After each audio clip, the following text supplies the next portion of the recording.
Listo. Listo, Ok, adelante. vale. Entonces, el tratamiento farmacológico, como ya les había mencionado, es respecto a los hipoglucemiantes y las insulinas. Y en un momento les voy a explicar cómo, de qué va esto. Bueno, primero tenemos que entender qué es lo que es un tratamiento farmacológico. Creo que eso es algo importante porque nosotros no hemos llevado farmacología ni nada. Entonces, desde este momento, si queda claro, pues no nos vamos a perder tanto después. En este sentido, bueno, parece algo fácil, ¿no? Es el tratamiento con cualquier sustancia que sea diferente a los alimentos y se utiliza con un fin de ya sea prevenir, diagnosticar, tratar o aliviar los síntomas de alguna enfermedad o estado normal, que en este caso pues es la diabetes mellitus, y vamos a hablar tanto de la 1 como de la 2. También otras formas de decirle es farmacoterapia o terapia medicamentosa. En este sentido, el tratamiento actual de lo que es un paciente diabético exige un abordaje múltiple. ¿A qué se refiere esto? Bueno, a que no está dirigido solamente a ajustar los niveles de glucemia de forma permanente, sino que se trata de prevenir y tratar como que no haya alteraciones metabólicas ni complicaciones que frecuentemente, bueno, surgen en esta enfermedad.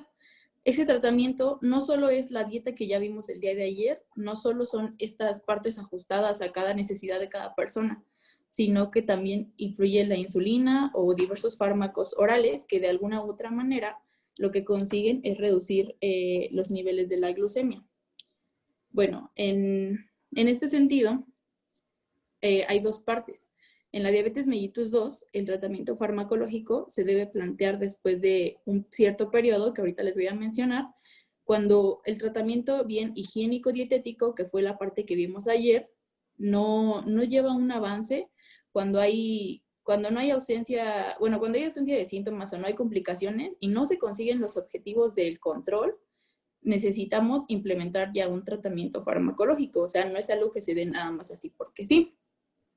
Una vez ya iniciado el tratamiento con los fármacos, es importante que estemos dándole como esta parte de revisarlo o mantenimiento durante cada 2 o 3 meses para saber si podemos cambiar a un nuevo escalón de terapia o si bien seguimos en lo mismo.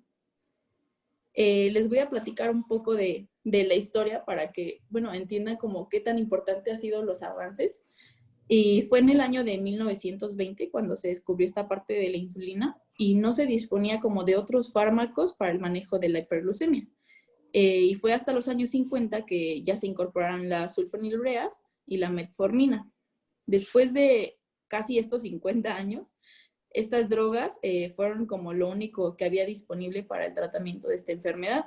Y fue hace poquito, en 1995, que ya se agregaron los inhibidores de las alfa-glucosidasas y otros como las tiazolidinedionas, que tienen diferentes efectos. Entonces, solo se contaba con fármacos que actuaban como estimulando la secreción de insulina o mejorando su sensibilidad en los tejidos. Corrigiendo los mecanismos que eran como más importantes, que era la disfunción de la célula beta y la resistencia a la insulina, como ya habíamos visto. Pero fue hasta la década del 2000 que De Fronzo describe el octeto minoso y se empieza a referir a múltiples y diferentes mecanismos patogénicos de la diabetes mellitus, y entonces se agregan pues otras alteraciones, otros órganos involucrados en la patogenia, entre otras, y de aquí se da como un mayor conocimiento el origen de los nuevos fármacos como unos mecanismos novedosos de acción. Van apareciendo como continuamente. Ahora, lo que les mencionaba de cómo saber, ¿no? La ADA menciona que hay un algoritmo terapéutico en el que puedes decir, ok, si tiene esto, entonces sí se puede llevar a los fármacos, si no, pues no. Lo que necesitamos es una hemoglobina glicada, que bueno, es como lo actual que decía hace un tiempo la maestra, que se dice actualmente así, que es la valor de la fracción de la hemoglobina que tiene la glucosa adherida, y necesitamos un parámetro de la terapéutica. Lo que se busca aquí, o las metas, es que sea de un 7% o menor al 7%. También dice que hay como tres escalones. Primero es la monoterapia, cuando es menor a un 9%, esta hemoglobina glicada, se necesita que haya un cambio en el estilo de vida, ya sea en la dieta, en el ejercicio, entre otros, y aparte administración de metformina.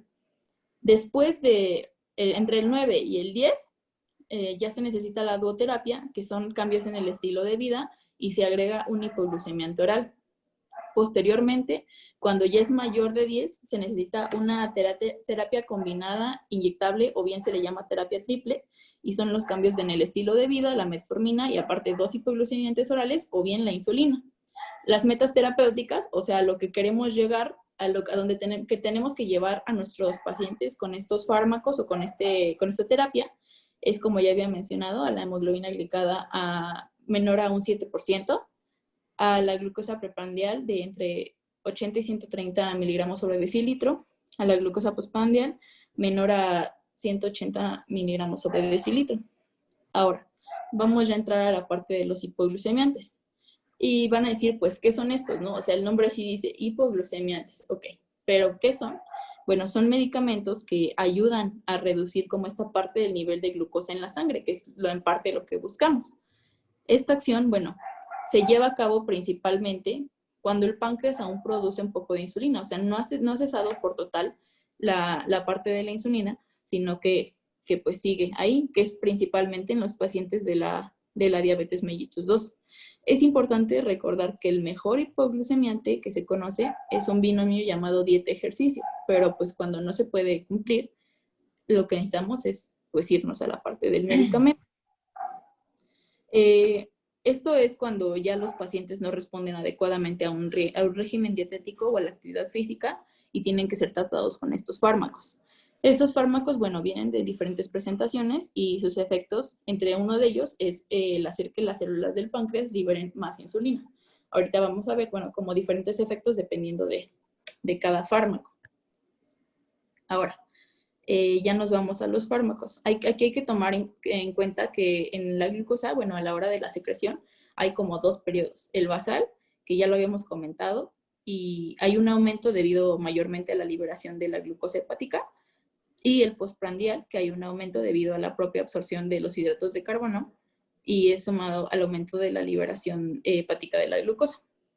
Entonces, vamos a empezar primero con las biaguanidas. Estas hay 2 generaciones, pero una de ellas, pues ya no es como tan importante conocerla nosotros, porque estas tenían como este mito de la acidosis láctica que provocaban esta complicación y ya fueron removidas del mercado. Posteriormente llega la segunda generación y tenemos a la más importante aquí, que es la metformina. Esta ya está aprobada por la FDA, que es como la más grande de Estados Unidos, la institución que da como este paso a todos los tratamientos. Aquí lo que pasa es que hay un aumento en la sensibilidad de los receptores de insulina. Y lo que pasa es que inhibe la gluconeogénesis hepática y disminuye las concentraciones del glucagón. En ese sentido, bueno, la gluconeogénesis hepática se refiere como a la creación de la glucosa a partir de los sustratos no carbohidratos, que son como los lípidos y las proteínas. Y las concentraciones séricas, bueno, ayudan a que no se esté liberando glucosa al torrente sanguíneo y se ocupe como la que ya hay. Esto es cómo se clasifican, son sensibilizadores. Como bien lo dice, bueno, aumenta la sensibilidad de los receptores de la insulina. Hay algunos ejemplos, en un ratito les voy a pasar como los nombres comerciales, pero bueno, aquí el de base es la metformina y ahí les puse una cajita de metformina. Y de primera generación son la fenformina y la buformina, pero pues como les comentaba, estas ya fueron removidas del mercado. Después están las sulfonilureas, que estas tienen 3 generaciones.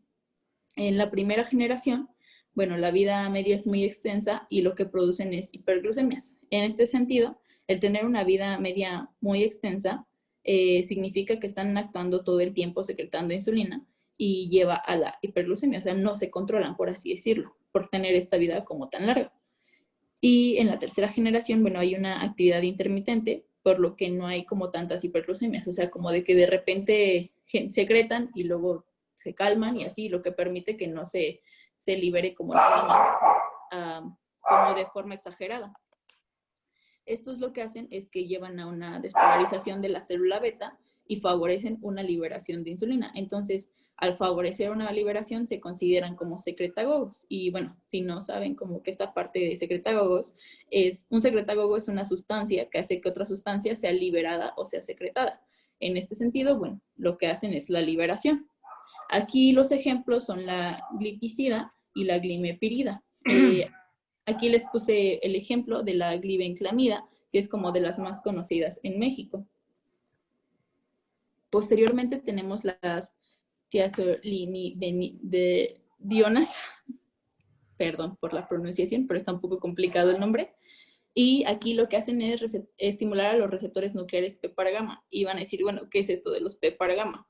Es un receptor nuclear que tiene una capacidad de acoplarse con diferentes moléculas y al hacerlo inducen modificaciones estructurales, con lo que se reclutan diferentes coactivadores transcripcionales y el complejo resultante, bueno, se une a las regiones específicas de DNA.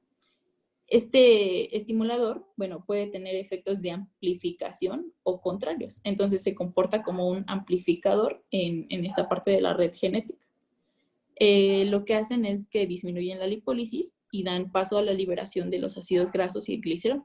Por lo tanto, favorecen la sensibilización de la insulina y por eso se clasifican en esta parte de sensibilizadores. También es importante que al activar este receptor nuclear, que es el PPAR gamma, se disminuye la vía de la inflamación, se inhibe la vía del factor de necrosis tumoral y esto disminuye las citocinas inflamatorias y aumenta la adiponectina, lo que hace que se dé como que rompa la resistencia a la insulina. Y en cuanto a los tiazolidinedionas, hay un problema que es que los pacientes pues suelen subir de peso. Aquí les puse 3 ejemplos. El ejemplo de la cajita es la pioglitazona, también está la rosiglitazona y la que es como más conocida en México, que es la piglitazona. Después tenemos los agonistas GLP-1 o las incretinas. Y bueno, las incretinas son una serie de hormonas que se producen en el intestino en respuesta a lo que es la ingesta de alimentos. El GLP-1, bueno, se produce en el sistema nervioso central, en el intestino, en las células, en el islote pancreático, entre otros, ¿no? Entonces, ¿qué es lo que pasa? Que hay una liberación de insulina al torrente sanguíneo. Aquí, y bueno, igual dice, el GLP-1 es una proteína producida en el duodeno y yeyuno colon transverso que tiene como mecanismo de acción al AMP cíclico, por lo que estimula esta parte de la liberación de insulina con la hiperglucemia. Estos, bueno, yo encontré que estaban como en 2 partes, que podía ser o bien un secretagogo, porque ayuda como a esta parte de la liberación, o un promotor de la acción del GLP-1.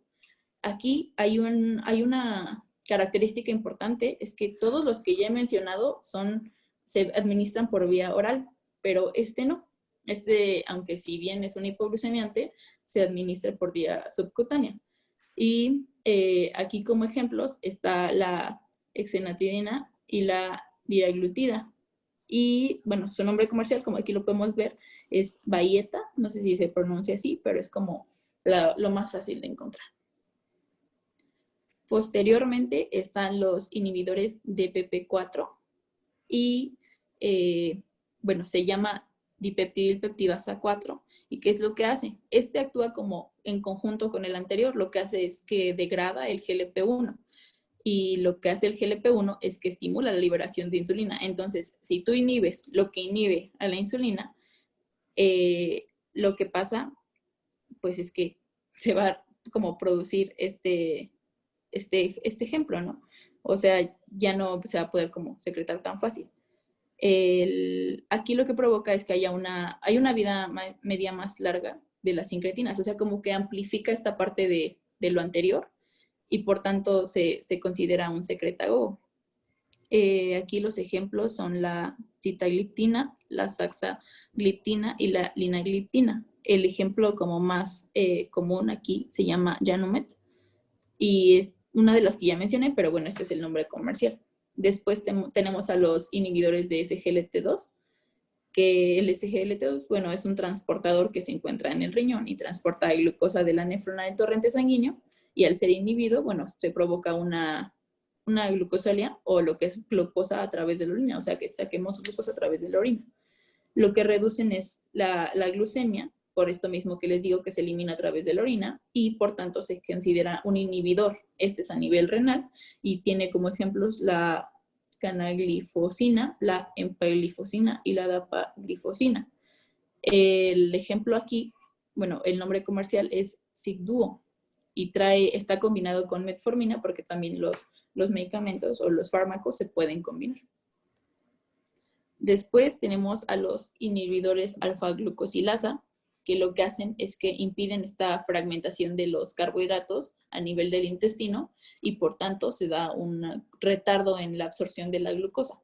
Estos, por tanto, al tener este efecto, se consideran también inhibidores, pero aquí es a nivel intestinal. Y tenemos como ejemplos la carbosa y el miclitol.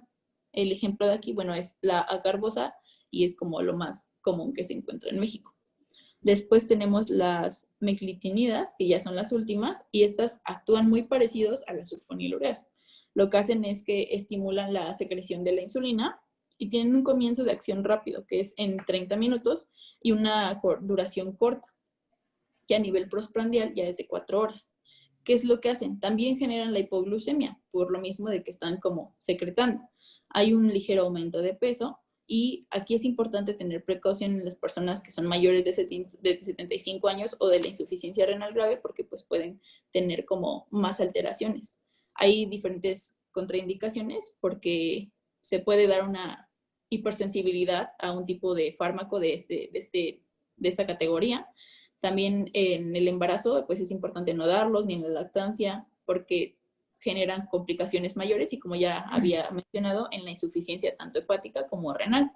Este también se considera un secretagogo, tal como las sulfonilureas, porque pues ayuda a la liberación. Y lo que hay es, el nombre comercial es Prandin y son los ejemplos la repaglinida y la nataglinida. Les puse diferentes tablas para que como que pudieran entenderlas más. No les voy a como que leer todo, porque en este sentido, pues nos consumiría más tiempo y, como decía el profesor, o sea, las dosis como que no es importante que nos las aprendamos ahorita. Entonces aquí lo importante en las biguanidas, bueno, la metformina tiene tanto efectos adversos como contraindicaciones. En los adversos, bueno, están los gastrointestinales, que puede producir acidez, náuseas, sabor metálico, diarrea, puede producir acidosis láctica y también interfiere en la absorción de la vitamina B12. Esto me parece como importante porque ayer la doctora nos mencionaba que, por ejemplo, en estos pacientes, como tienden a tener estos problemas de absorción de vitaminas, aquí sí se les puede dar un multivitamínico. Respecto a las contraindicaciones, bueno, en la enfermedad renal es casi imprescindible que en muchas va a estar contraindicada, porque tienen como que este problema de que se les agrava más. También en la insuficiencia hepática, en la insuficiencia cardíaca severa, en la enfermedad pulmonar obstructiva crónica, en el embarazo y la lactancia, igual viene en la mayoría, en el alcoholismo y en el empleo de contrastes yodados. Después las sulfonilureas, bueno, ya les había mencionado los ejemplos. La glibenclamida, que es la más conocida aquí, bueno, genera hipoglucemia, genera un aumento de peso, alteraciones gastrointestinales, reacciones de hipersensibilidad, y está contraindicada en la diabetes mellitus 1, como les comentaba, es más para estos fármacos son para la diabetes mellitus 2, en la hipersensibilidad, en el embarazo y la lactancia, en la cetoacidosis y en la alergia a las sulfonilureas. Hay otros, y como la glipicida, que generan náuseas, reacciones cutáneas, diarrea, mareos, entre otros. Y está contraindicado también en la hipersensibilidad, en la insuficiencia hepática o en la cetoacidosis diabética. Y así hay otro ejemplo de las sulfonilureas, pero bueno, vamos a pasar a las glinidas. Aquí está la repaglinida, que ya se los había mencionado. Lo que genera también son hipoglucemias. Es como muy fácil que los medicamentos de repente generen, si no están como bien controlados, generen estas reacciones de hipoglucemias. También genera trastornos digestivos, que son las náuseas, el vómito, entre otros. Y tiene como contraindicaciones de nuevo la diabetes mellitus tipo 1, la hipersensibilidad, la cetoacidosis diabética y la insuficiencia hepática. Pasándonos ya a las tiazolinedianas, está la pioglitazona. Y bueno, aquí el problema es que genera retención de líquidos, hepatotoxicidad, hay un edema, un aumento de peso, hay incremento en los problemas de insuficiencia cardíaca, entre otras. Después, en los inhibidores de la glucosidasa, de la alfa-glucosidasa, Bueno, tenemos el más conocido, que ya les decía que es la acarbosa, y literalmente se encuentra así. Y bueno, aquí lo que provoca es una distensión abdominal, hay diarrea, hay flatulencias, y disminuye la absorción de la diauxina. Aquí está contraindicado en la enfermedad renal, nuevamente, en la insuficiencia hepática y en la enfermedad inflamatoria intestinal.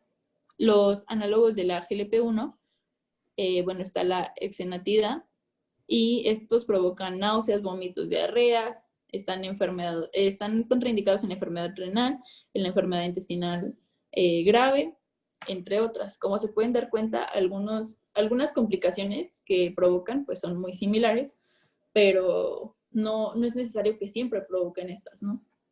Después están los inhibidores de la DPP4, por ejemplo, en el caso de la sitagliptina. Bueno, aquí el problema que traen son los casos de pancreatitis aguda, y está contraindicado en la enfermedad renal, en la insuficiencia hepática y luego nuevamente en la hipersensibilidad. Ahora aquí tengo una comparación que saqué de la ADA y pues quiero como comentarles esta parte de la eficacia y estos efectos que tiene. Bueno, la metformina tiene una eficacia alta, tiene un cambio en el peso neutral, tiene un efecto cardiovascular benéfico, un efecto renal neutral, tiene un costo bajo. Aquí es importante el efecto cardiovascular y el efecto renal. ¿Por qué? Porque como bien ya les mencionaba, puede haber complicaciones como el hecho de la insuficiencia renal, que si bien les genera como algún problema, pues no sirve de nada que les des más problemas a las personas que ya tienen como una enfermedad. Los inhibidores de la SGLT2, aquí el efecto cardiovascular es benéfico y el efecto renal también es benéfico, por lo que esto sería pues una buena idea. Los agonistas de la GLP-1 de igual manera. Los inhibidores de la DPP4, bueno, estos se mantienen neutrales. Las tiazolinedionas tienen un efecto benéfico a nivel cardiovascular y un efecto neutral a nivel renal, y tanto las sulfonilureas como la insulina se mantienen neutrales en ambos efectos. Posteriormente, si ustedes quieren como detenerse a ver las tablitas, pues también estaría padre. Y aquí hay otra parte de las características generales y su comparación. Aquí, bueno, les quiero mencionar principalmente el mecanismo de acción para que lo tengan muy en cuenta. Las sulfonilureas, bueno, hay un incremento en la secreción pancreática de la insulina. Las biguanidas, hay una disminución en la producción hepática de la glucosa. Las glitinidas, hay un incremento en la secreción pancreática de insulina. Nuevamente, las tiazolinedionas, hay un incremento en la captación de la glucosa en el músculo estriado. Los inhibidores de la alfa-glucosidasa tienen una disminución en la absorción intestinal, como ya había mencionado, y las incretinas y los análogos de las amilinas tienen un incremento en la secreción de insulina, una disminución de la producción hepática de la glucosa y también un retardo en el vaciamiento gástrico. Ahora, los nombres genéricos, obviamente no les voy a leer toda la tablita porque perderíamos como que toda la clase, me llevaría toda la clase, pero quiero mencionarles esta parte de los nombres genéricos para que si los ven por ahí no se saquen de onda. En las sulfonilureas tenemos la tolbutamida y están como genéricos la orinas y hay otros. En la glimpirida, la más conocida es la amaril. En la glipicida, el glucotrol XL y otros. En la gliburida está la micronaz y la diabeta. Y en la gliburida o en la micronizada tenemos la glinas Prestap. Después, en la parte de las glinidas, tenemos la repaglinida y el más conocido es la Prandin. La nataglinida es Starilix. Disculpen si no los pronuncio bien. En las biguanidas, bueno, tenemos la metformina y está conocido como Glucopatch, la Glucopatch XR, la Fortamed y la Glumetza, entre otros. En los inhibidores de la alfa-glucosidasa, bueno, la tan conocida acarbosa, tiene a Precoz y a otros. En las tiazolinedionas, la pioglitazona, tenemos a los Actos y la rosiglitazona a la Avandia. Después, en los análogos del GLP-1, a la exenatida se le conoce como bayeta, que ya es la que les puse en la imagen, ya les las había mencionado. En la liraglutida está la Victoza, en la glutida está la trulicity, en la abiglutida la tanseum, y en los inhibidores de la DPP4 está la alogliptina y se conoce como nesina. En los inhibidores de la SGLT2 está la canagliflozina y se conoce como invocana, la dapagliflozina, que se conoce como Farxiga. Y bueno, como les mencionaba, si ustedes quieren como regresarse a ver la tablita en el video, pues también lo van a poder ver para no detenernos tanto. Ahora, respecto a la insulinoterapia, bueno, ya conocemos nosotros lo que es la parte de la insulina, porque bueno, ya hemos estudiado esta hormona. Entonces, es una hormona elaborada por las células de los islotes pancreáticos que permite que la glucosa penetre en la parte de las células para que pueda ser utilizada como fuente de energía. En este sentido, bueno, hay dos partes. La diabetes mellitus lo que hace es que ya no produce insulina. O bueno, muy poca. Y en la diabetes mellitus 2 no es suficiente esta insulina o hay una dificultad para utilizarla. Entonces, ¿qué es lo que se busca? Lo que se busca es reemplazar de la mejor manera la secreción de esta insulina. Ahí como esta parte, bueno, yo encontré esta información que en las inyecciones de insulina están elaboradas insertando el gen humano para la insulina en las bacterias y hace que estas bacterias produzcan insulina humana, que es extraída y es purificada. Aquí es importante que hay dos periodos de secreción, que es tanto el basal como el prandial. Aquí hay que tomar en cuenta que la insulina, como ya habíamos visto cuando vimos su carátula, tiene un periodo de secreción. Entonces hay un pico, hay una alza y bueno, aquí les voy a mencionar los efectos. En las indicaciones para el uso de la insulina, bueno, hay dos tipos de indicaciones, las absolutas y las relativas. En las absolutas, o sea, ¿por qué si se tiene que usar a fuerzas? Es en la cetoacidosis o en los síntomas catabólicos, en la diabetes mellitus 2, que está recién diagnosticada, con una hiperglucemia que está alterada, que tiene o bien síntomas graves o no los tiene, como la pérdida de peso, la poliuria o lo que ya habíamos visto de las 4Ps. Después, también en la diabetes mellitus 2, que no está controlada, a pesar de que ya hay 1, 2 o más fármacos o los agonistas receptores. Aquí es lo que les mencionaba al principio, de que es importante que si bien ya no actúan así, se tiene que complementar con la insulina, o sea, no se puede como que dar nada más porque sí. También en la diabetes gestacional o cuando hay una preferencia por utilizar la insulina. En las indicaciones relativas, bueno, es que el paciente está hospitalizado por cirugía o enfermedad aguda y se puede suministrar. En la enfermedad renal o hepática avanzada, en la incapacidad para tolerar los efectos secundarios de los medicamentos que ya habíamos mencionado. Perdón, perdón, antes de continuar, esa tablita es una de las, bueno, todo el tema en general ha sido muy, muy importante. Ahorita vamos a puntualizar, pero sí me gustaría que se agregara en la tabla anterior. Nos regresamos a la tabla anterior. Hay indicaciones. Esta tabla es muy importante que la chequen los doctores, pero en este caso yo siento que falta una indicación absoluta. ¿Cuál se imagina que es?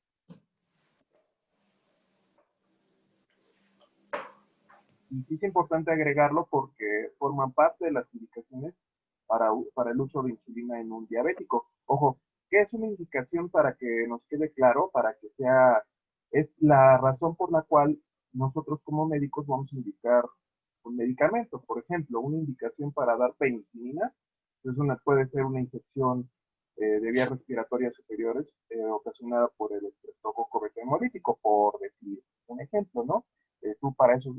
Nosotros para eso vamos a usar penicilina en caso de que tengamos un paciente con infección, ¿no? Infección estreptocócica. Entonces, las indicaciones es en el momento en el cual se va a dar un fármaco. Entonces, su compañera Carol nos está diciendo que parte de las indicaciones para usar insulina, una de ellas es efectivamente la cetoacidosis, la diabetes gestacional o la diabetes en el periodo del embarazo. O sea, si es una paciente diabética previamente, ¿verdad? Tipo 1, tipo 2, la que me digan, hay que cambiarle, sobre todo las tipo 2 hay que cambiarle el tratamiento a insulina. ¿Por qué? Porque la insulina es un fármaco que no atraviesa la barrera placentaria. Entonces, en este sentido, para darle mayor seguridad y evitar algún problema teratógeno, nosotros le damos insulina en el periodo del embarazo. ¿Sí? Si es una paciente diabética tipo 2 que está tomando, por decir, metformina y, no sé, algún inhibidor de la DPP4, cuando entra en el periodo del embarazo hay que ajustarle el tratamiento de insulina, ¿vale? Para mayor seguridad en el bebé. Ya cuando se interrumpe el embarazo, ya cuando finaliza el periodo gestacional, podemos regresarle a sus medicamentos normales. O si la paciente desarrolló diabetes gestacional, le tenemos que indicar insulina hasta la interrupción del embarazo, que es cuando esta enfermedad en teoría debería de controlarse. Entonces, es una indicación. Hay una indicación que falta. ¿Cuál es, doctor? Eso me gustaría que la anotaran o que la mencionaran.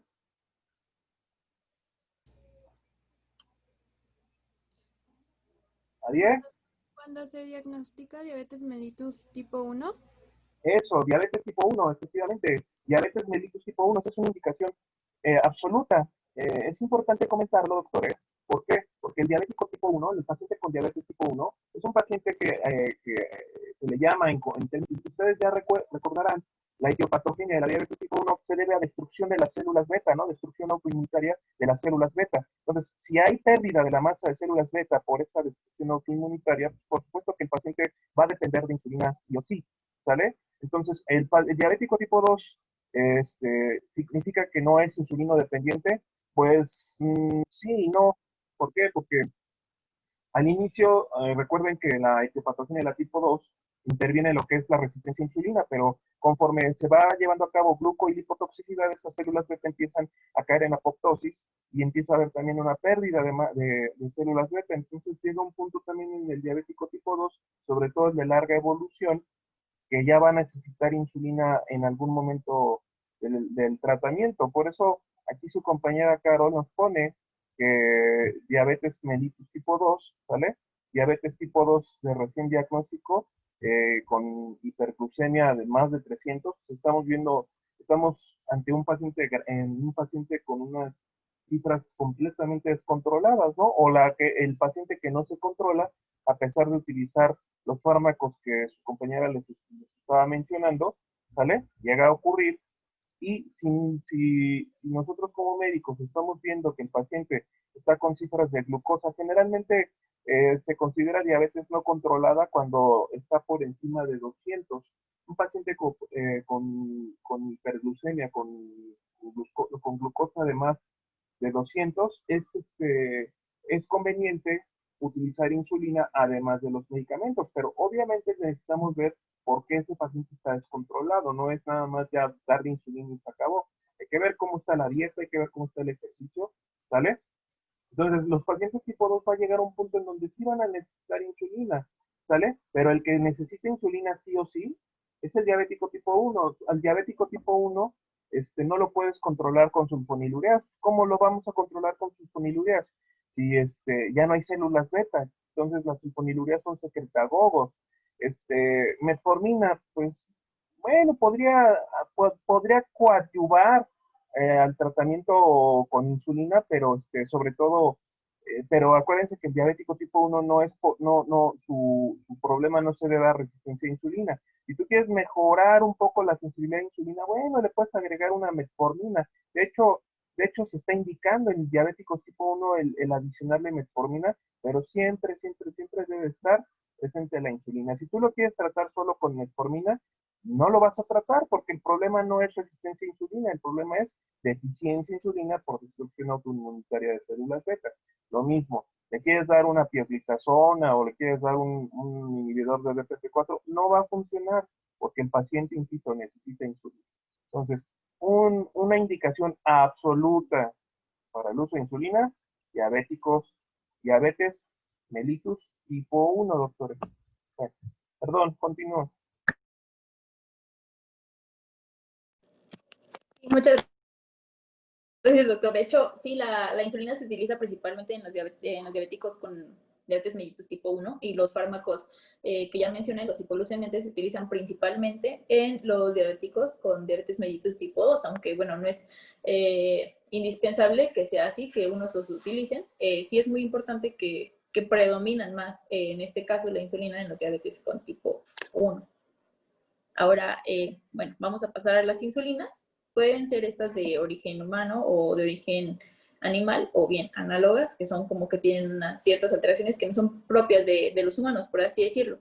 Tenemos diferentes tipos. Primero aquí les coloqué 4, que son las ultra rápidas, las intermedias y las prolongadas. Es su tipo de acción. En las ultra rápidas, bueno, se liberan en el periodo postprandial y es después de que el paciente ingiere alimentos. Igual las rápidas, y tanto las intermedias como las prolongadas es en el periodo basal, que pueden ser a lo largo del día, o sea, se pueden suministrar a lo largo del día. En el caso de las ultra rápidas, por ejemplo, está la aspartica, la lispro y la glulicina. En este caso, la lispro, bueno, es la más conocida. ¿Y qué pasa? Por ejemplo, si esta insulina dice que se pone, bueno, que es de acción rápida, ultra rápida, al una vez inyectarse, por ejemplo, 10 minutos después necesita el paciente ya estar comiendo. Entonces, al recomendar estas insulinas o al recetarlas, es importante tomar en cuenta que necesitamos que el paciente esté comprometido con su tratamiento. O sea, que sí lo lleve como muy, muy puntualmente, o porque si no, pues no va a funcionar como debería de. En las rápidas, bueno, tenemos la recombinante humana, que puede ser rápida, regular o cristalina. El ejemplo, bueno, también ya se los puse, que es la insulina humana en la cajita verde con blanco. Luego está la intermedia, que puede ser bueno, es la llamada NPH. Esta es la característica que tiene, es que es como lechosa, tiene un color blanco en lugar de un color transparente como lo tienen las demás. Y la representación es la insulina isófana, que está igual en la cajita blanca con un poco de verde. Y luego está la sección prolongada, que es la glargina, la de metil, la de gludec, o últimamente están sacando una que se llama U3000. Normalmente estas vienen en 100, por así decirlo, en unidades de 100, y pues esta lo que hace es que la están sacando en 300, ¿no? Perdón, U300. Y el ejemplo, bueno, es la de la cajita roja, que es la insulina glargina. Después tenemos las insulinas premezcladas. ¿Qué es lo que hacen? Es que en una sola inyección pueden ofrecer una cobertura tanto basal como postprandial. Estas, bueno, tienen dosis fijas y, por así decirlo, son algo simple, un método simple, y son accesibles. O sea, no necesitas estarte a lo mejor colocando una de un tipo en la mañana y otra de otro tipo en la noche, sino que pues ya vienen, por así decirlo, combinadas o premezcladas, como dice su nombre. En este caso, en el paciente con diabetes mellitus tipo 1, hay un uso por separado de la insulina basal y de la insulina postprandial, o que es como de acción rápida o ultra rápida. ¿Y qué es lo que hace aquí? Que tiene una acción tanto más segura como efectiva a la hora de administrar unas insulinas premezcladas. Y bueno, aquí tenemos el ejemplo. Y bueno, quiero hablarles de lo que es la actividad de estas insulinas. De las ultra rápidas, bueno, de las rápidas, primero tenemos las ultra rápidas, ¿no? Las rápidas más bien tienen un inicio de acción de entre 60 y 30 minutos. ¿Qué es lo que les comentaba al principio? Que hay una secreción de insulina. Bueno, ya habíamos visto con el profesor una gráfica de cómo actúa, como que cómo va subiendo la grafiquita o va bajando. En el pico máximo, bueno, el pico máximo más bien se da a las 2 o a las 3 horas y tiene una duración de 6 a 8 horas. Por lo tanto, se tiene que estar colocando varias veces al día. Esta es de vía subcutánea, intravenosa. Después tenemos las ultra rápidas y como ejemplo la Lispro actúa entre 5 y 15 minutos. Es la que les comentaba que, por ejemplo, en 10 minutos ya tienen que estar comiendo. Tiene un efecto en el pico máximo de 1 a 2 horas y su efecto dura de 3 a 5 horas. Por lo tanto, también se tiene que estar aplicando diferentes veces en el día, bueno, en diferentes ocasiones en el día. Esta también es subcutánea intravenosa. Después, en las intermedias tenemos la NPH, que tiene un inicio entre 1 y 2 horas. Su pico máximo es de 6 a 12 horas y su efecto dura entre 18 y 24 horas, por lo que aquí sí podría ser una vez por día el aplicarla. Esta es una subcutánea. Después tenemos las prolongadas, por ejemplo, la glargina tiene un inicio entre 4 y 6 horas. Su pico máximo, bueno, no llega al pico máximo, o bueno, no tiene como una limitación para el pico máximo, y su efecto dura 24 horas. Aquí sí es una vez por día. También es subcutánea. Y en cuanto a las premezcladas, por ejemplo, tenemos la premezclada entre la NPH y la regular, en donde su inicio de acción es de los 30 a los 60 minutos. Aquí casi todas son iguales.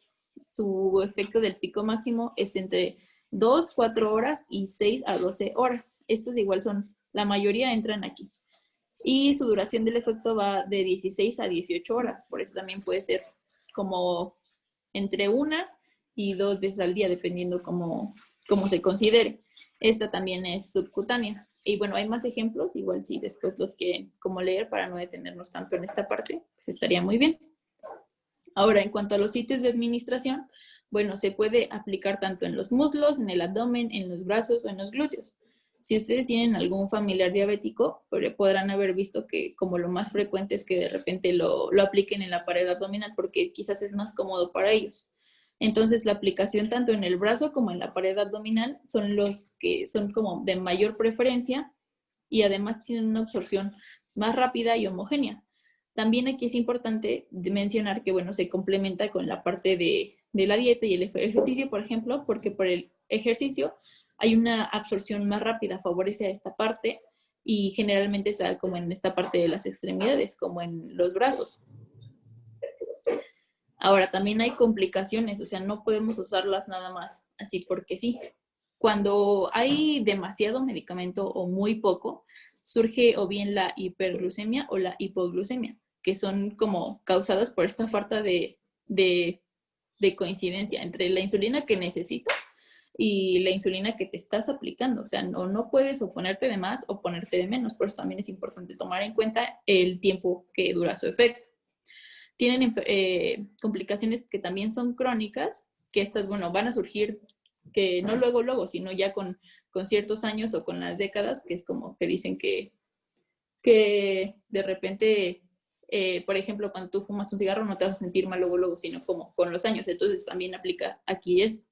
Hay una pérdida de visión o bien una ceguera, hay daño o insuficiencia renal, hay dolor y daño a los nervios, también se puede dar una enfermedad cardíaca o de vasos sanguíneos, hay una alta presión sanguínea y pueden dar problemas dentales o en las manos o en el pie. Es también lo que conocemos de repente como el pie necrosado.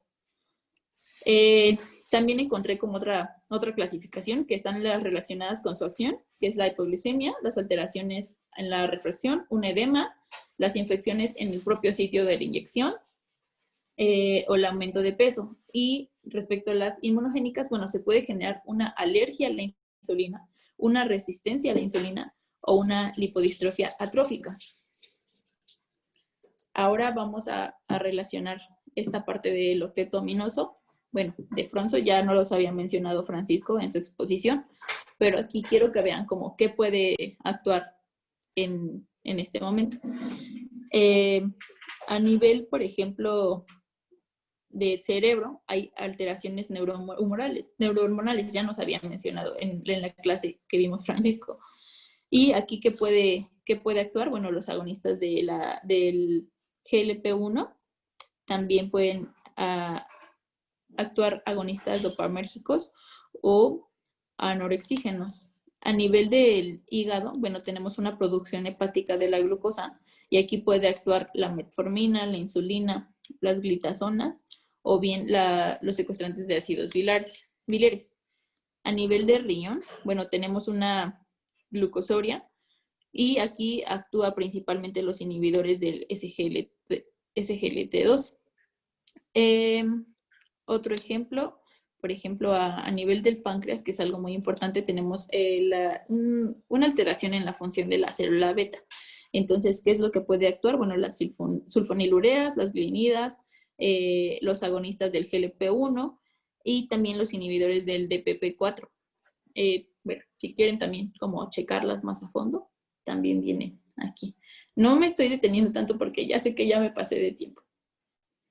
Y finalmente les quise agregar esta parte de costos del tratamiento. Creo que esto no es algo que les tenía que dar, pero es importante porque a veces nosotros no consideramos como todo lo que hay detrás, ¿no? De un paciente diabético. Sí, a lo mejor el hecho de que o bien no tiene una buena alimentación o X o Y cosa, pero también a la hora de tratar de recuperar su salud, si no cuenta con un seguro o algo, pues este impacto en el costo es complicado.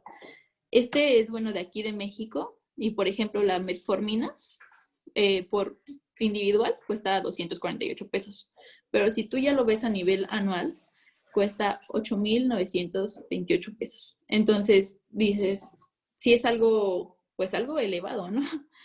En el caso, por ejemplo, de los inhibidores del SGLT1, tenemos, por ejemplo, digo, de los agonistas del GLP-1, tenemos, por ejemplo, el costo unitario de uno sería de 1,537 pesos. Pero si ya lo elevas a nivel anual, son casi 80,000 pesos. Entonces no tomamos en cuenta esto y es importante porque pues no todos tienen, por ejemplo, ni siquiera a veces esta parte del nivel económico estable para tener a lo mejor una buena dieta o una mejor dieta. Entonces, menos para estarse tratando con esta parte de los tratamientos farmacológicos. Y bueno, hay más ejemplos también por si los quieren ver, para no consumir más tiempo. Esta información la saqué de la Federación Mexicana de la Diabetes y pues ya mis referencias. ¿Tienen alguna duda, compañeros?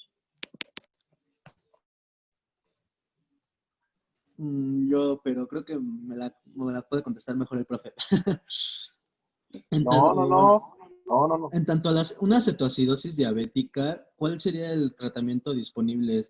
Por lo que entiendo es insulina, pero ¿qué insulina sería más recomendada? Porque, bueno, yo andaba prestando atención y quiero suponer que es una ultra rápida porque tiene un inicio de acción, pues, de minutos, no como las otras que tarda más como media hora, pero no sabría bien cómo relacionarlo. Carol, Sí, voy. Bueno, iba a compartir de nuevo mi pantalla, pero mejor no. no, adelante, por supuesto, lo puedes decir.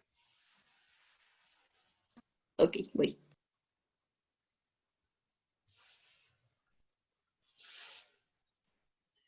Las dudas que tengan, no crean que nosotros nada más lo podemos resolver, también las puede resolver la persona experta en el tema, o sea, precisamente por eso lo preparó, por eso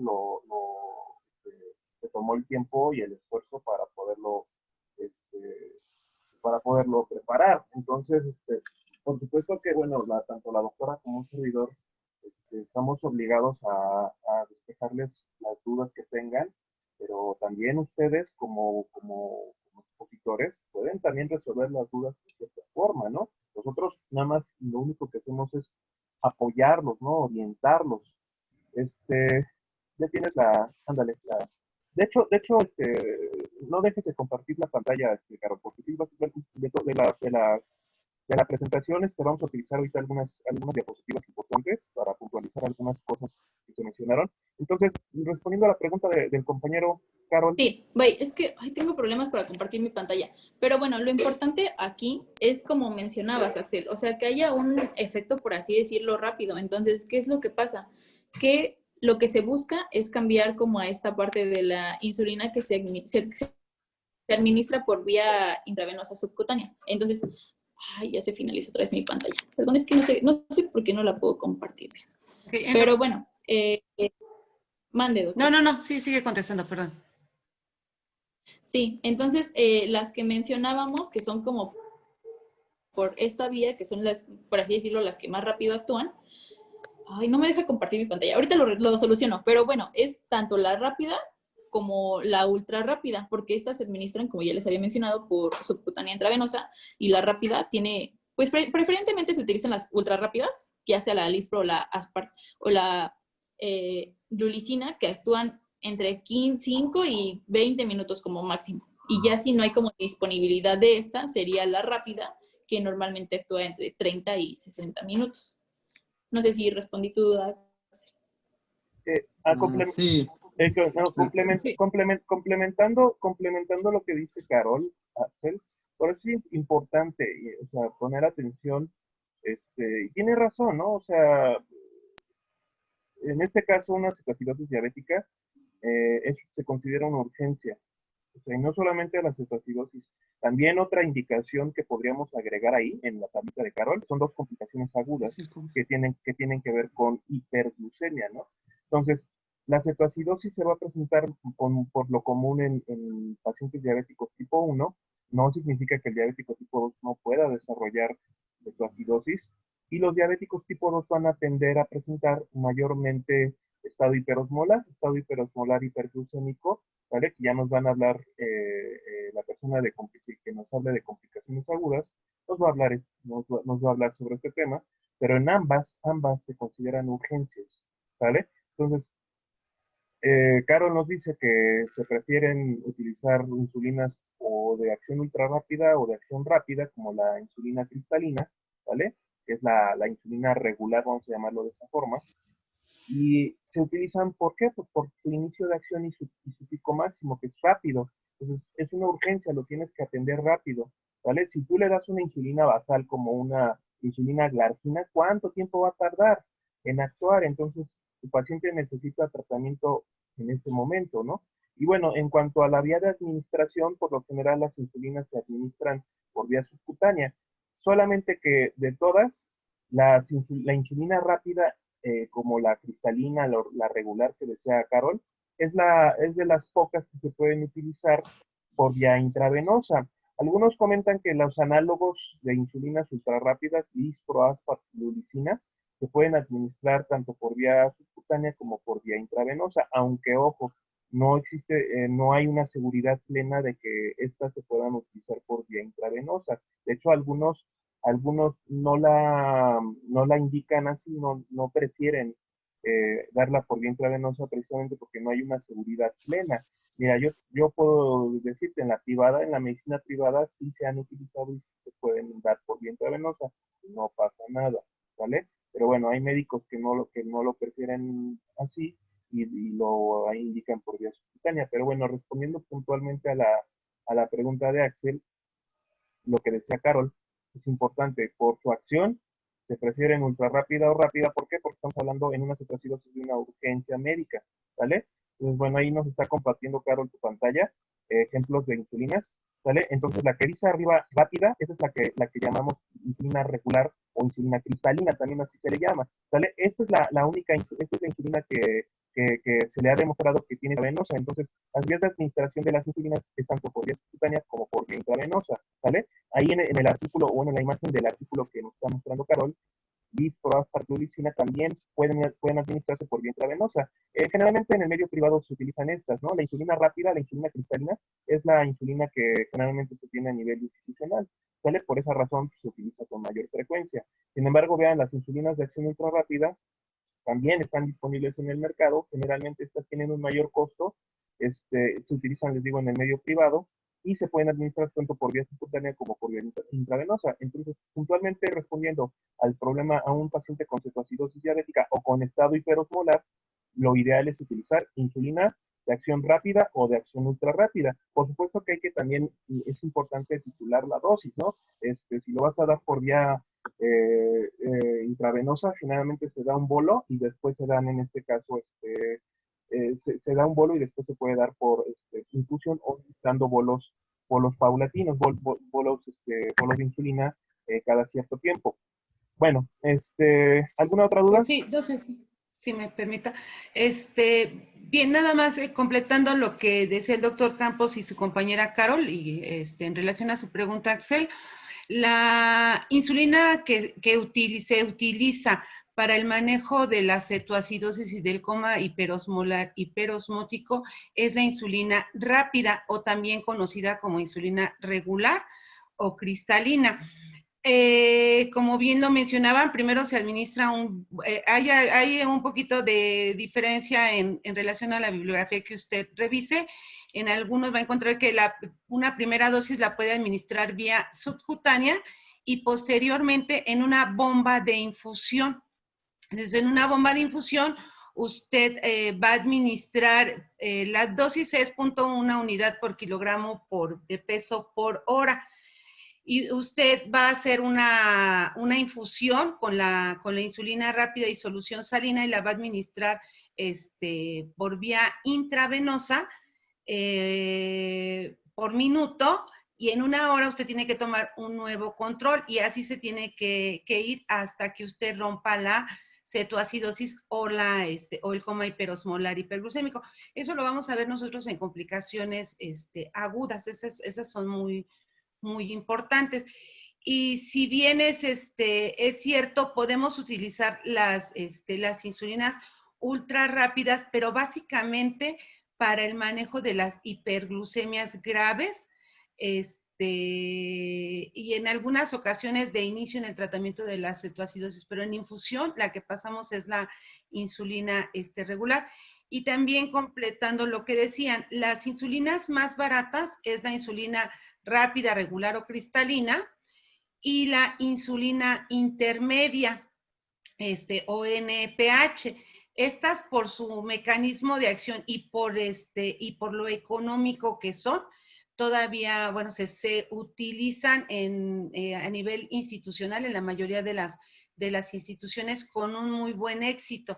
Estas se manejan a nivel de pediatría. También otro medicamento que tenemos disponible en la institución es la insulinas ultrarrápidas, como es la Lispro. O sea, sí ya se disponen de algunas otras insulinas a nivel institucional, no todas, pero sí. Y las que menos se utilizan son las premezcladas.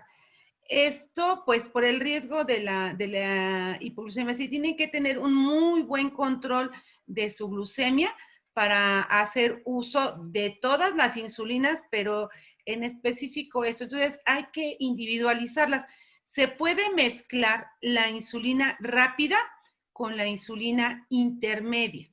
Las insulinas ultra rápidas no se pueden mezclar, ni tampoco las insulinas prolongadas.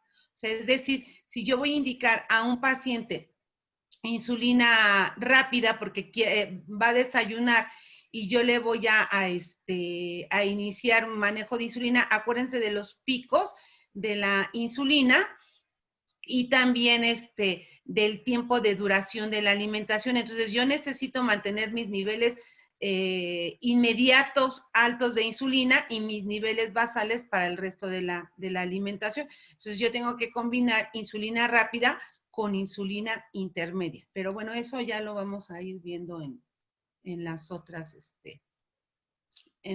sesiones. No sé si se contestó tu duda, Axel.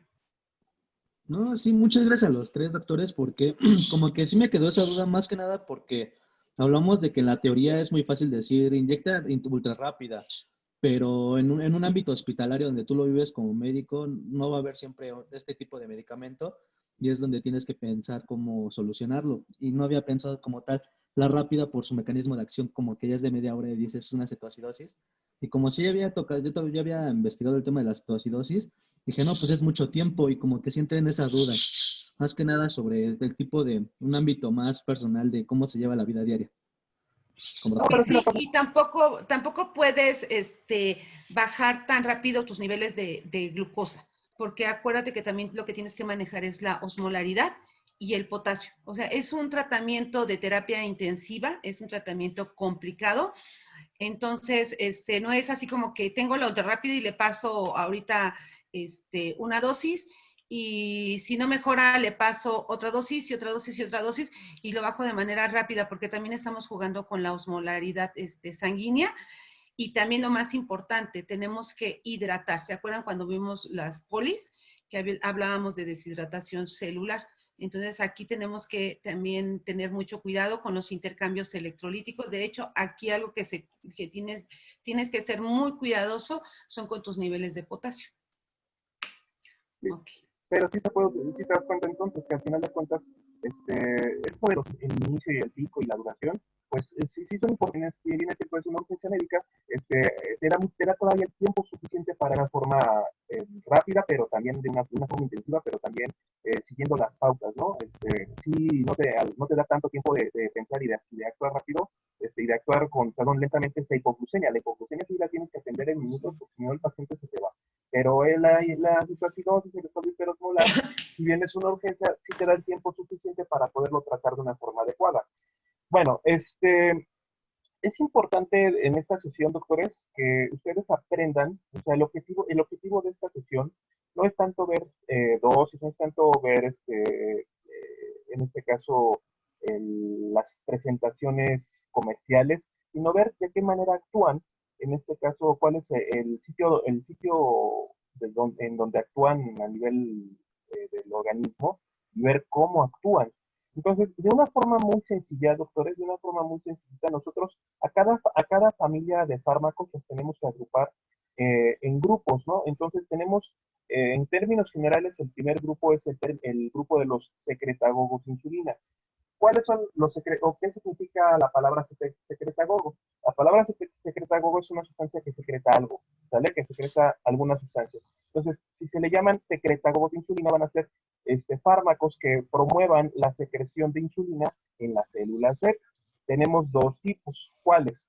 Las sulfonilureas y las meglitimidas, o algunos les llaman las glinidas. ¿Nos puedes pasar al cuadrito, el cuadrito, creo que es la diapositiva 9? Ese está excelente, ¿vale? ¿Lo puedes agrandar un poco, por favor? O ponerlo en pantalla completa. Eso es. Bueno, entonces, tenemos dos tipos, ¿no? Tenemos dos tipos, las sulfonilureas, eso, y las meglitimidas. ¿Cómo van a actuar? O mejor dicho, ¿en dónde van a actuar, doctores, las sulfonilureas y las meglitimidas? Van a actuar en las células beta. Si estamos hablando de secretagogos de insulina, van a actuar en las células beta, estimulando la secreción directamente de la insulina en la célula beta.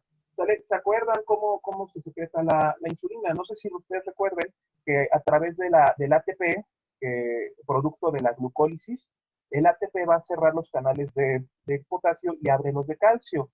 Y a esto nosotros, ¿cómo le llamábamos? Despolarización de la célula beta. No sé si se acuerdan. Bueno, ¿qué es lo que hacen las sulfonilureas y en parte las meglitimidas también lo hacen? Es cerrar directamente el canal de potasio y abrir el canal de calcio para despolarizar la célula beta. Y recuerden que la despolarización de la célula beta está directamente relacionada con la liberación de insulina. Y de esta forma actúan, ¿vale? Las sulfonilureas y las meglitimidas, a través de un receptor específico para esos fármacos, que está muy, muy pegado al canal de potasio, lo que van a hacer estos fármacos es cerrar el canal de potasio, abrir el de calcio, despolarizar la célula beta y, por lo tanto, estimular la liberación de insulina, ¿vale? Pues por esa razón se consideran secretagogos de insulina. Como no dependen de la presencia de glucosa para liberar insulina, ¿cuál es un efecto adverso muy importante? La hipoglucemia. Estos fármacos están estrechamente relacionados con hipoglucemia. Claro, las meglitimidas, si mal no recuerdo, Carol nos decía que generan una hipoglucemia menor, ¿sale? Una hipoglucemia menos intensa, también los pueden generar. En el caso de las sulfonilureas, van a llevar a cabo una liberación de insulina prolongada, ¿sale? En cambio, las meglitimidas lo van a hacer de una forma intermitente, es decir, el fármaco se pega al receptor, estimula la liberación directa y una vez que se logra el efecto, como que el fármaco se retira del receptor. Entonces, como que las meglitimidas lo que hacen es generar disparos de insulina, lo cual hacen que no te generen una hipoglucemia tan importante. No así como en el caso de las sulfonilureas, que sí pueden generar una liberación sostenida de insulina, y esto puede conllevar a que el paciente pueda presentar una hipoglucemia de forma severa. Bueno, en el caso de las sulfonilureas y las meglitimidas, si bien pueden provocar hipoglucemia, esto está muy, muy relacionado sobre todo con el hecho de que los pacientes no coman, ¿sale? O sea, generalmente estos fármacos se indican unos 15 a 20 minutos antes de los alimentos, y por esa razón es súper importante que una vez que el paciente se toma su fármaco, lo coma a los 15, 20 minutos, porque si no, lo que puede ocurrir es que puede conllevar a hipoglucemia, ¿no? También pueden conllevar a hipoglucemia si la dosis es más alta de lo que el paciente necesita.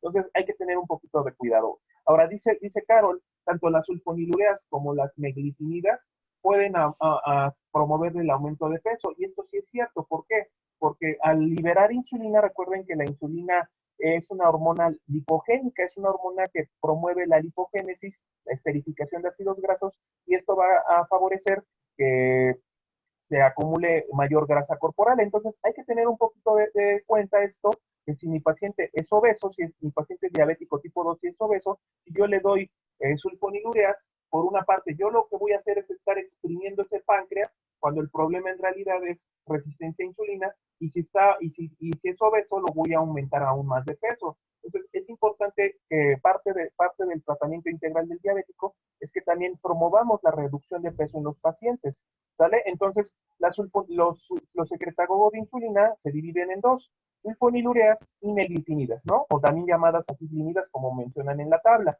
¿sale? De las sulfonilureas las podemos dividir en 3 generaciones: las de primera, segunda y tercera generación.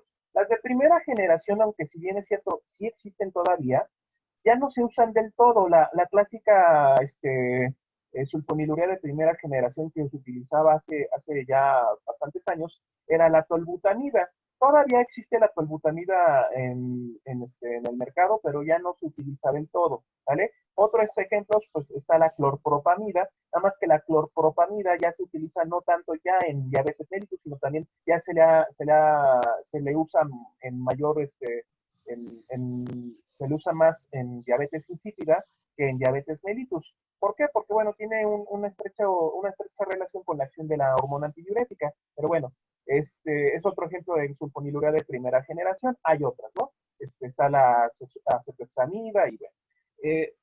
Tenemos luego las sulfonilureas de segunda generación, que el ejemplo clásico es la glibenclamida. Esa es la sulfonilurea por excelencia del Seguro Social, ¿no? A nivel institucional. Hay otras, ¿no? Ahí está la gliclazida, está la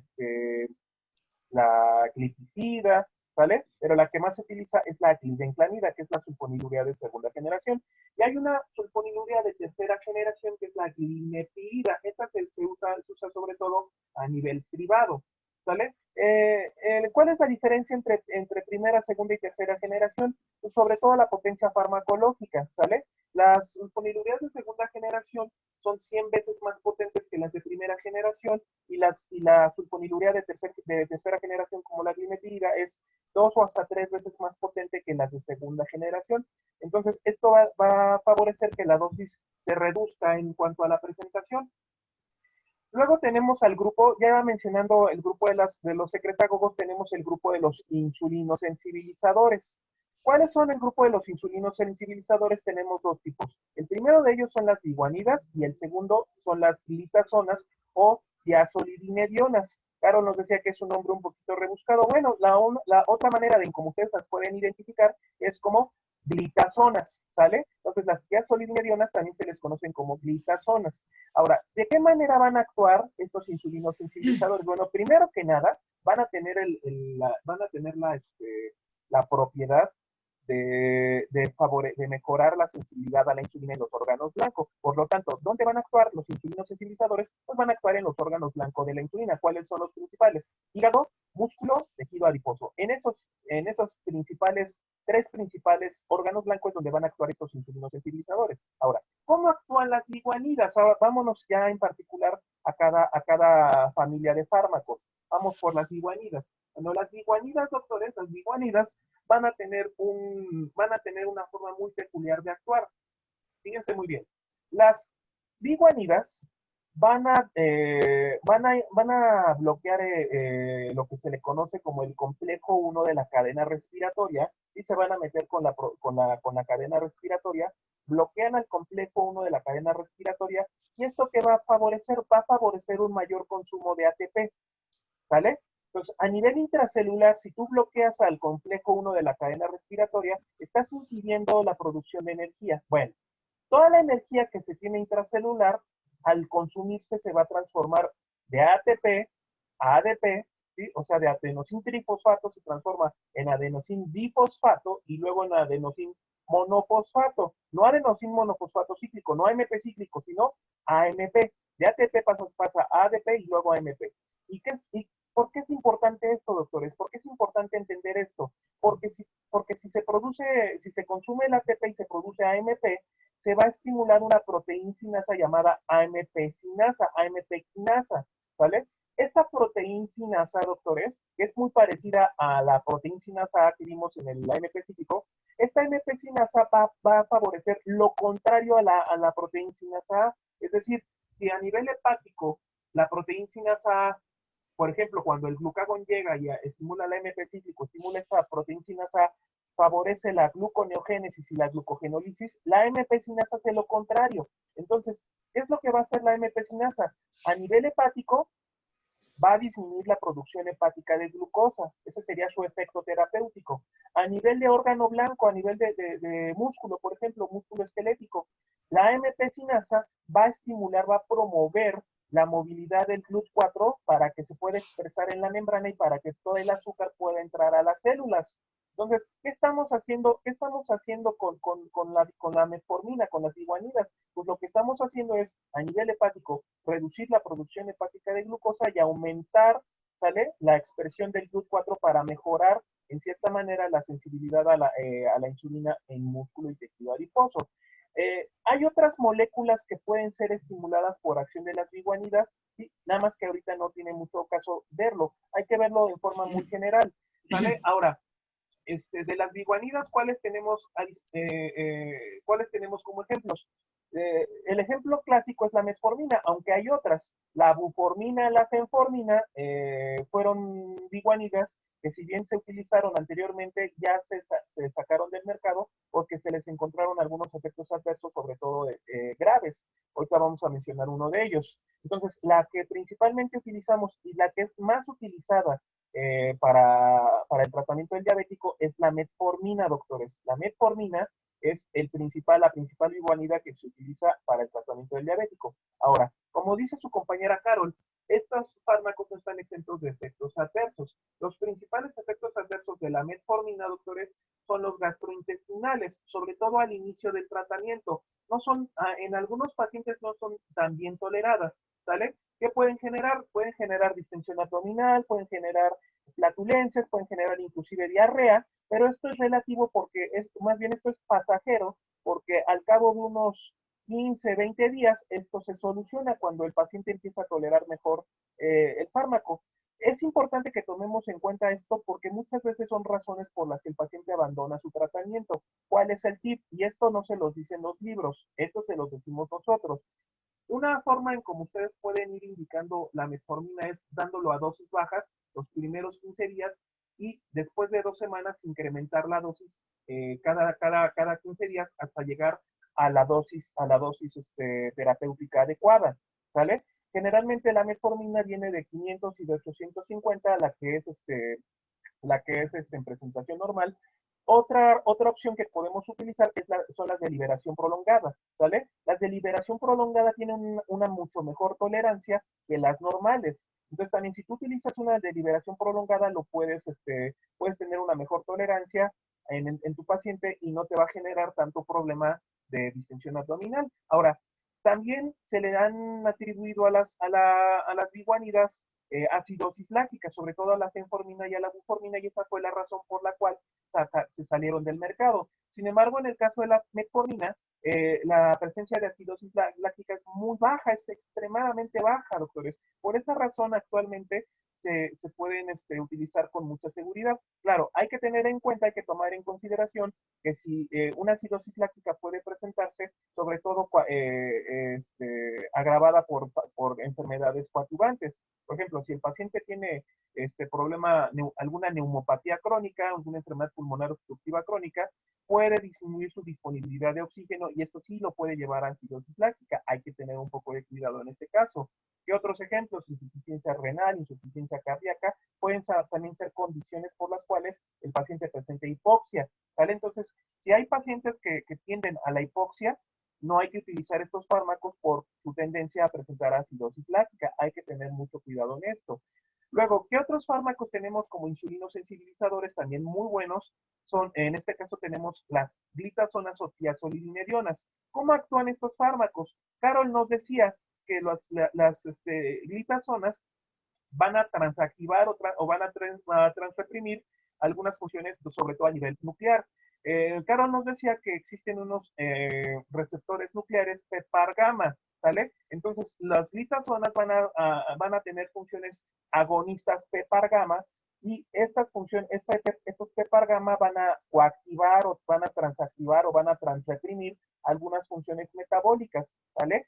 De hecho, muchas de las funciones que se coactivan o se correprimen por los PEPAR gamma se parecen mucho a la adiponectina. Estos algunos efectos se parecen mucho a la hormona adiponectina. ¿Se acuerdan que hablamos que la adiponectina es una es una adiposina benéfica? Entonces, lo que van a hacer al ser agonistas PEPAR gamma, estas glitazonas, es mejorar la sensibilidad tisular a la insulina, igualmente van a favorecer la movilidad del GLUT4 y van a tender también a disminuir la lipólisis de algunos, bueno, más bien van a favorecer al coactivar o al coarreprimir estos PEPAR gamma, van a estimular la apoptosis de adipocitos que son resistentes a insulina y van a favorecer la mitosis de adipocitos que sean sensibles a la insulina. Entonces van a mejorar en gran medida la sensibilidad tisular a la insulina. Y les digo, generalmente las glitazonas emulan mucho el efecto de la adiponectina. Ahora, ¿cuál es el problema con las glitazonas? Que, bueno, se les atribuyó en parte que podían provocar hepatotoxicidad y esto se reflejaba como una elevación en los niveles de enzimas hepáticas. Sin embargo, sobre todo la rosiglitazona fue altamente satanizada al grado de que se salió del mercado, del cuadro básico de medicamentos institucional.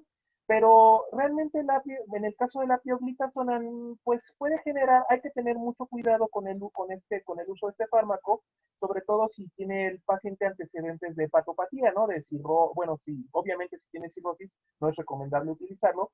Si el paciente tiene algún tipo de elevación o algún tipo de daño hepático, hay que tratar de no utilizarlo, sobre todo por esta razón. Y también estos fármacos, decía Carol, que ayudan a aumentar el peso, pero no porque promuevan la lipogénesis, sino porque estos fármacos promueven la retención de líquidos. Entonces también hay que tener cuidado en su uso porque pacientes que no manejen adecuadamente los líquidos, como pacientes con enfermedad renal crónica, con insuficiencia cardíaca, van a tender a retener líquidos y estos fármacos pueden inclusive generar edema, ¿sale? Entonces pueden inclusive generar edema generalizado o anasarca, así también se le llama. Entonces, estos también pueden aumentar el peso, pero no es por lipogénesis, sino más bien es por retención hídrica. ¿Sale? Entonces, los ejemplos clásicos que tenemos de las glitazonas son la pioglitazona, las tiazolidinedionas, es la pioglitazona, la rosiglitazona y otros, ¿vale? Por ahí se habla de la troglitazona, que ya no se usa, la ciglitazona, que ya tampoco se usa, ¿vale? Las que principalmente se usan es la pio y la rosiglitazona. Luego tenemos el grupo de los incretinomiméticos, ¿sale? Los incretinomiméticos que los vemos abajo en la pantalla, los incretinomiméticos van a tener, se les llaman de esta forma porque van a favorecer la acción de las incretinas, ya sea la incretina natural o van a también a tener funciones análogos de incretinas. Tenemos dos tipos, los inhibidores de la DPP4 y los análogos o agonistas GLP1. ¿Cuál es la diferencia entre uno y otro? Los inhibidores de la DPP4, doctores, van a inhibir una enzima intestinal llamada dipeptidilpeptidasa 4, lo cual va a originar que la incretina GLP1 natural que tú produces a nivel de la célula L del intestino tenga una mayor vida media. El GLP1, doctores, es una incretina. Recuerden que las incretinas son hormonas o son sustancias que amplifican la liberación de insulina con presencia de glucosa, ¿sale? Entonces, el efecto incretina que generan muchas de las hormonas gastrointestinales va a ser importante para amplificar la liberación de la insulina. Además, el GLP-1 tiene efectos muy benéficos, sobre todo para inhibir la apoptosis de las células beta. También genera algunos efectos insulinosensibilizadores, disminuye el apetito, Bueno, el GLP-1 como incretina es muy benéfica. Entonces, lamentablemente nuestro GLP-1 natural tiene una vida media muy cortita, hablamos de 2, 3 minutos cuando mucho, doctores. Entonces, si tú inhibes la razón por la cual tengan una vida media muy corta es precisamente por esta enzima hipertidipeptidasa 4. Si tú la inhibes con un fármaco, lo que vamos a hacer es aumentar la vida media del GLP-1 y por lo tanto los efectos benéficos de estas sustancias. ¿Cuáles son ejemplos de inhibidores de la DPP4? La sitagliptina, la saxagliptina, la vildagliptina, la linagliptina, que ya es un poquito más nueva, la alogliptina también se agrega, ¿sale? Entonces van a tener estos fármacos que estamos mencionando, tienen la capacidad de inhibir a la enzima DPP4. Ahora, tú también puedes utilizar un análogo del GLP-1 sintético. Sí, actualmente ya hay en el mercado agonistas y análogos del GLP-1, es decir, moléculas que se parecen químicamente al GLP-1, a la incretina natural, que van a actuar sobre el receptor GLP-1, pero con la diferencia de que su vida media va a ser mucho más prolongada y van a ser resistentes a la acción de la DPP4, ¿vale? Entonces, ejemplos de análogos y agonistas del GLP-1, pues tenemos al exenatide, al liraglutide, al albiglutide y al dulaglutide. ¿Cuál es aquí el punto? Estos son los únicos fármacos, doctores, son los únicos medicamentos y hipoglucemiantes que se administran por una vía diferente a la oral. Estos medicamentos se administran por vía subcutánea. Son muy costosos, doctores. Ojo, son fármacos muy buenos, pero son altamente costosos, ¿sale? Además, su vía de administración no es una vía muy cómoda, que digamos. Entonces, muchas veces muchos médicos dicen, bueno, si te voy a inyectar, mejor te inyecto ya insulina de una buena vez. Pero estos fármacos son una excelente opción para el tratamiento en los pacientes diabéticos con la situación de que son un poquito caros. Hay que tener mucho cuidado en esto, ¿no? Porque también es importante ver el nivel socioeconómico del paciente. Bueno, entonces, ya tenemos cubiertos a los secretagogos, a los insulinos sensibilizadores y a los incretinomiméticos. Finalmente vamos a mencionar fármacos que inhiban la absorción de glucosa tanto a nivel intestinal como a nivel renal. Los fármacos que inhiben la absorción de glucosa a nivel intestinal son los inhibidores de las alfa-glucosidasas que también nos estamos viendo en pantalla. De los ejemplos, bueno, el clásico es la carbosa, hay otro que es el miglitol, pero bueno, sobre todo el que se utiliza es la carbosa. ¿Cuál es el mecanismo de acción de los inhibidores de las alfa-glucosidasas? Pues lo que van a hacer a nivel intestinal es inhibir las enzimas las enzimas amilasas intestinales. Ustedes en sistema digestivo, seguramente allá con el doctor Iván, están viendo que para llevar a cabo la digestión de carbohidratos necesitan de unas enzimas amilolíticas o amilasas. Entonces tenemos una amilasa salival, una amilasa pancreática y tenemos algunas enzimas amilolíticas intestinales. Bueno, lo que van a hacer los inhibidores de alfa-glucosidasas es inhibir a las enzimas amilolíticas intestinales, ¿sale? Pueden inhibir a las disacaridasas intestinales, pueden inhibir a la amilasa intestinal, ¿sale? A las enzimas alfa-amilasas que se produzcan a nivel del intestino delgado. Entonces, ¿qué van a hacer estos fármacos? Pues van a impedir el desdoblamiento, van a impedir el rompimiento de esos enlaces alfa-1,4 de los carbohidratos. Entonces, si yo, por ejemplo, tengo un carbohidrato como es el almidón, yo lo voy a ir cortando, lo voy a ir fraccionando con acción de las amilasas hasta formar glucosa. Entonces, lo que voy a hacer es impedir ese rompimiento de esos enlaces alfa-1,4 para impedir la absorción de carbohidratos.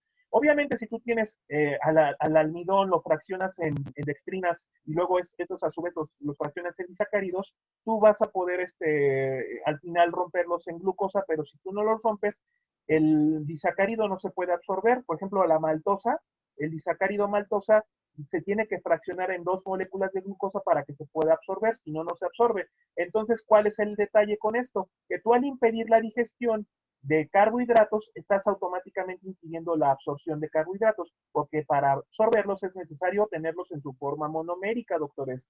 Importante. ¿Cuál es aquí el punto?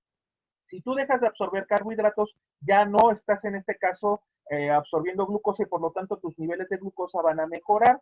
mucho cuidado con los inhibidores de las alfa-glucosidasas, porque al no poder absorber los carbohidratos, así como entran, salen. Entonces, a nivel de la luz intestinal van a generar fermentación bacteriana, van a generar distensión abdominal, pueden inclusive generar diarrea, muy parecido a lo que hace la metformina, doctores, muy parecido. ¿Por qué? Porque los fármacos que no son absorbidos los aprovechan las bacterias intestinales, los azúcares los fermentan y pueden generar un poco de malestar gastrointestinal. También generan un efecto osmótico, lo cual puede conllevar a diarrea, ¿sale? Ahora, los fármacos, los inhibidores de alfa-glucosidasas, como tal, no se consideran hipoglucemiantes, más bien impiden un pico de glucosa, son antihiperglucemiantes, no sé si me estoy dando a entender, ¿sale? Una cosa es que bajes la glucosa a nivel sanguíneo y otra cosa es que impidas el aumento de glucosa por inhibir la absorción intestinal de glucosa. Entonces, a estos fármacos se les consideran como antihiperglucemiantes más que como hipoglucemiantes.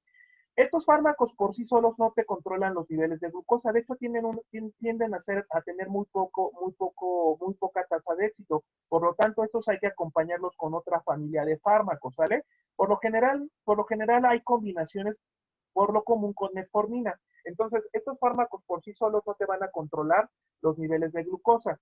Ahora, ¿de qué otra manera se puede impedir la absorción de glucosa en otro sitio? Pues a nivel renal, si tú inhibes al receptor SGLT2, ¿vale? El receptor SGLT2 va a ser un receptor, más bien va a ser un transportador de glucosa que va a favorecer la reabsorción de glucosa en el túbulo contorneado proximal. Entonces, si tú inhibes este transportador, vas a inhibir la reabsorción renal de glucosa. Entonces, ahora, por lo tanto, tenemos otros fármacos llamados inhibidores SGLT2, de los cuales, como ejemplos, tenemos a la canagliflozina, ¿sí? Estos fármacos son también llamados gliflocinas, ¿vale? La forma en cómo podemos identificar a las diazolidinedionas son como glitazonas. A los inhibidores de la DPP4 son las gliptinas, ¿vale? Saxagliptina, linagliptina, alogliptina, la que me digan. Y en el caso de los inhibidores SGLT2, también los identificamos como gliflocinas. Ejemplos, canagliflozina, dapagliflozina, empagliflozina y otros. Bueno, ¿qué es lo que van a hacer entonces estos fármacos? Van a inhibir al transportador SGLT2 para impedir la reabsorción de glucosa a nivel renal. ¿Cuál va a ser el asunto? Que pues si tú no reabsorbes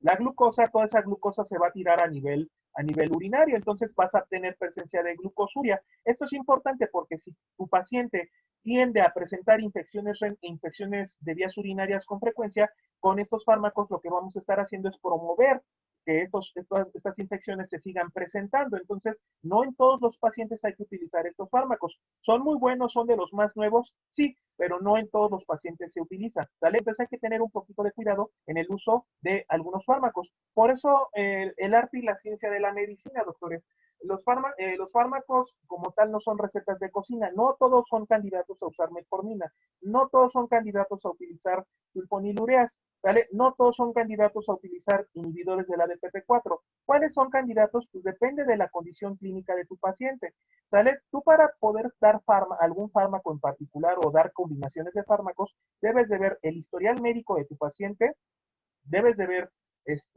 enfermedades asociadas a su problema, ¿sí? Pueden estar asociadas a la diabetes o no, entonces tienes que ver la historia clínica del propio paciente, ¿vale? Ver las complicaciones que el paciente ha presentado y ver de qué manera responde con dieta y ejercicio, ¿vale? Entonces son varios factores los que hay que manejar para decidirnos si vamos a darle un inhibidor de la DPP4, si le vamos a dar una sulfonilurea, si le vamos a dar metformina, si le vamos a dar tioglutasona u otros. Por lo común, se utiliza metformina en combinación con otra familia de fármacos. Los puedes utilizar con inhibidores de DPP4, los puedes utilizar con sulfonilureas, pero por lo común siempre hay que acompañar al tratamiento farmacológico o siempre hay que utilizar, o es recomendable, mejor dicho, utilizar metformina dentro del esquema terapéutico, ¿vale? Entonces, no son recetas de cocina, doctores, siempre hay que tomar en cuenta otros factores. Me gustó mucho la presentación de su compañera Carol, realmente yo le tengo que dar una felicitación a título personal, porque realmente nos dio el tema muy completo, los puntos que se abordaron son muy importantes. Yo les recomiendo, doctores, que repasen la presentación el video del día de hoy, porque esto es el pan de todos los días, doctores. O sea, Si hay un tema muy importante que ustedes deban de ver en su carrera, no solamente en esta materia, sino en toda su carrera, es este. ¿Sale?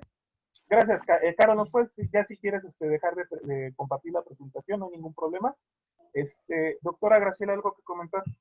Sí, nada más, ya un poquito, nada más concluyendo, ya terminamos el tratamiento farmacológico y no farmacológico de la diabetes. Entonces, no se olviden, doctores, los puntos claves, ¿no? Educación en diabetes, enseñar a su paciente todo lo que es la enfermedad, que es una enfermedad incurable, empoderar al paciente sobre la enfermedad, enseñarle a adquirir hábitos positivos, la nutrición adecuada, que ya lo habíamos visto, seguida de la mano con la actividad física, que debe de perder peso, eliminar el tabaquismo y también enseñarles el monitoreo de la glucosa.